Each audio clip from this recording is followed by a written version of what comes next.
زندگی اتنی آسان نہیں ہے جتنی ہم سمجھتے ہیں، اور اس بات کا اندازہ مجھے 5 سال پہلے ہی ہو گیا تھا جب میں بیاہ کر حازم ملک کے گھر آئی تھی۔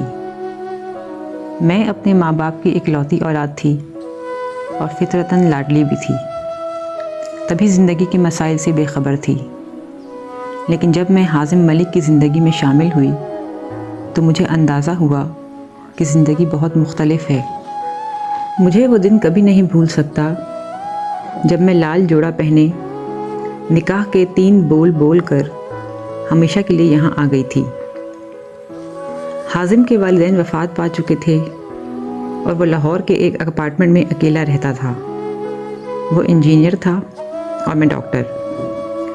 شادی کی رات جب وہ کمرے میں آیا تو میں سر جھکائے بیٹھی تھی، لیکن وہ کچھ کہے بنا باتھ روم چلا گیا اور میں اس کا انتظار کرنے لگی۔ جب وہ نکلا تو میرے پاس آ بیٹھا۔ یہ میری ارینج میرج تھی، لیکن اس کے باوجود میرے دل کی دھڑکنیں بہت تیز تھیں۔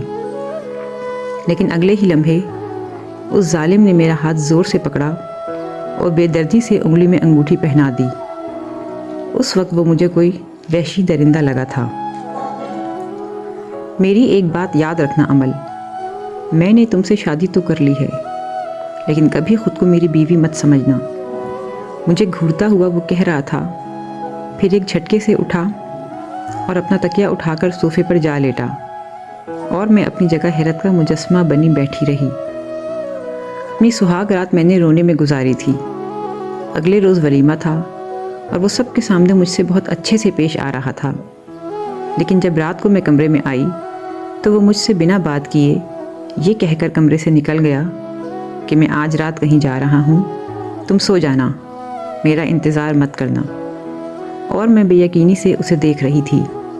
یعنی کوئی انسان اتنا کٹھور کیسے ہو سکتا تھا کہ اتنی رات کو اپنی بیوی کو گھر پر اکیلا چھوڑ دے۔ اگلے روز جب میں اٹھی تو وہ صوفے پر سو رہا تھا۔ میں ہلکا سا مسکرا کر اس کے پاس آئی اور اسے جگانے کی کوشش کرنے لگی۔ حازم، حازم، اٹھ جائیں، 11 بج گئے ہیں۔ میری آواز پر وہ آنکھیں ملتا اٹھا اور مجھے گھورنے لگا۔ تم ہوتی کون ہو مجھے جگانے والی؟ حازم غصے سے بولا۔ تو میں کچھ لمحے اسے دیکھتی رہی، لیکن پھر میں نے سوچا کہ اس بدتمیز آدمی کے سامنے میں خاموش نہیں رہوں گی۔ میں آپ کی بیوی ہوں اور آپ کو یہ حقیقت تسلیم کرنی ہوگی، میں نے کہا۔ تو وہ تنزیہ مسکرا اٹھا۔ میں نے تمہیں کہا تھا کہ تم میری بیوی نہیں ہو، شاید تمہاری یادداشت خراب ہے۔ وہ ایک ایک لفظ کو چباتے ہوئے بولا تو میرا ضبط جواب دے گیا۔ اگر بیوی کی ضرورت نہیں تھی تو مجھ سے شادی کیوں کی؟ آپ کے تو پیرنٹس بھی نہیں ہیں جنہوں نے آپ کو فورس کیا ہو، میں نے کہا۔ اپنی بکواس بند کرو اور یہ بات یاد رکھو کہ آج سے تم ایک ایک لمحہ اذیت میں گزارو گی، یہ وعدہ ہے حازم ملک کا۔ وہ یہ کہتا ہوا باتھ روم میں گھس گیا، جبکہ میں اپنے آنسوؤں کا بوجھ اٹھاتی ناشتہ بنانے چلی گئی۔ 1 ہفتہ گزر گیا، لیکن اس کا رویہ مجھ سے نہ بدلا۔ وہ چھوٹی چھوٹی بات پر مجھے ڈانٹتا، وہ ہر وقت غصے میں رہتا تھا۔ لیکن 1 ہفتے کے بعد میں نے اپنے ہسپتال جانا شروع کر دیا، جس کی وجہ سے میرا دھیان اس سے ہٹ گیا۔ میں رات کو دیر سے آتی، تب تک وہ بھی آفس سے آ چکا ہوتا۔ ہم خاموشی سے دن گزار رہے تھے، جب ایک رات اسے شدید قسم کا دورہ پڑا۔ میں اس وقت سو رہی تھی جب مجھے اس کے چلانے کی آواز آئی۔ میں گھبرا کر اٹھی تو دیکھا وہ صوفے پر بیٹھا بہت مشکل سے سانس لے رہا تھا۔ اس کا چہرہ بھی پسینے سے شرابور تھا۔ میں فوراً اس کے پاس گئی۔ حازم، کیا ہوا ہے آپ کو؟ آپ ٹھیک تو ہیں؟ میں اس کی حالت دیکھ کر بہت ڈر گئی تھی۔ وہ گہرے گہرے سانس لینے لگا۔ امل، پلیز مجھے ٹیرس پہ لے جاؤ، مجھے سانس نہیں آ رہا۔ اس نے شاید پہلی بار مجھ سے ٹھیک طریقے سے بات کی تھی۔ میں اسے سہارے سے ٹیرس میں لے گئی۔ اسے کرسی پر بٹھا کر اس کا ہاتھ ملتی رہی۔ آہستہ آہستہ وہ نارمل ہوتا گیا۔ جب وہ مکمل طور پر ٹھیک ہو گیا تو اس نے اپنا ہاتھ میری گرفت سے چھڑوا لیا۔ یہ سب تمہارے باپ کی وجہ سے ہوا ہے، اس کی وجہ سے میرے امی ابو مجھے چھوڑ کر چلے گئے ہیں اور میں ذہنی مریض بن گیا ہوں۔ تم دیکھنا، میں تمہاری زندگی عذاب بنا دوں گا۔ وہ مجھ پر چلا رہا تھا اور میں حیرت سے اسے دیکھ رہی تھی۔ کیا مطلب ہے آپ کا؟ میرے ابو کی وجہ سے؟ ہاں، تمہارے باپ کی گاڑی سے ہی ان کا ایکسیڈنٹ ہوا تھا۔ تمہارا باپ میرے پیرنٹس کا قاتل ہے، سمجھی؟ وہ غصے سے بول کر اندر کی جانب چلا گیا، جبکہ میں کئی لمحے وہیں بیٹھی رہ گئی۔ اس رات کے واقعے سے مجھے اندازہ ہو گیا کہ حازم نے مجھ سے شادی صرف اپنے والدین کی موت کا بدلہ لینے کے لیے کی ہے، لیکن مجھے ہار نہیں ماننی تھی۔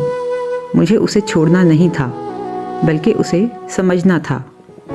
اس رات کے بعد سے میرے اندر یہ تبدیلی آئی کہ میں حازم کی ڈانٹ کا جواب نہ دیتی، بلکہ سب باتیں چپ کر کے سنتی رہتی۔ وہ مزید چڑھ جاتا۔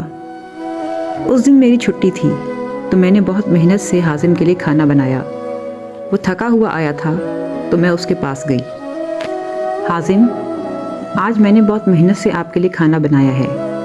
آپ چاہیں تو گرا دیں یا غصے سے مجھے تھپڑ مار دیں، لیکن اگر آج آپ نے کھانا نہ کھایا تو میں بھی بھوکی سو جاؤں گی، میں نے دھونس دے کر کہا۔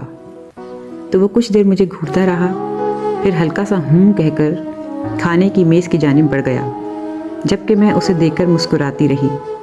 پھر آہستہ آہستہ میں نے اسے سمجھنا شروع کر دیا۔ میں اسے مختلف لطیفے سناتی رہتی۔ اکثر وہ مجھے گھورتا رہتا اور کبھی ہنس دیتا۔ اگر وہ مجھے ڈانٹتا تو میں اس کا ہاتھ تھام کر کہتی، آپ کو حق ہے کہ آپ مجھے ڈانٹیں۔ تقریباً 5 سال کی مسلسل محنت اور صبر کے بعد آج اس نے مجھ سے محبت کا اظہار کیا ہے۔ مجھے اسے نئی زندگی کی طرف لانے میں 5 سال لگے، اور ان 5 سالوں میں وہ مکمل طور پر بدل گیا۔ اب وہ یہ سمجھ چکا ہے کہ اس کے والدین کا حادثہ قسمت میں لکھا تھا۔ اس میں میرے ابو کا کوئی قصور نہیں، اور اب وہ مجھ سے بہت محبت کرتا ہے۔ یہ رشتہ شاید شادی کے پہلے دن ہی ٹوٹ جاتا، لیکن مجھے اپنی امی کی بات یاد تھی کہ عمل بیٹا، رشتوں کو نبھانے کے لیے سمجھوتا کرنا پڑتا ہے۔ اگر رشتوں میں انا آ جائے تو یہ ٹوٹ جاتے ہیں۔ بس میں نے اپنے اور حازم کے رشتے میں انا کو نہیں آنے دیا، اور میرے اللہ نے مجھے اس کا بہترین صلہ عطا کیا۔ اس طرح کی بہترین اور سبق آموز کہانیوں سے لطف اندوز ہونے کے لیے ہمارے اس پیج کو لائک اور سبسکرائب کریں۔ بہت شکریہ۔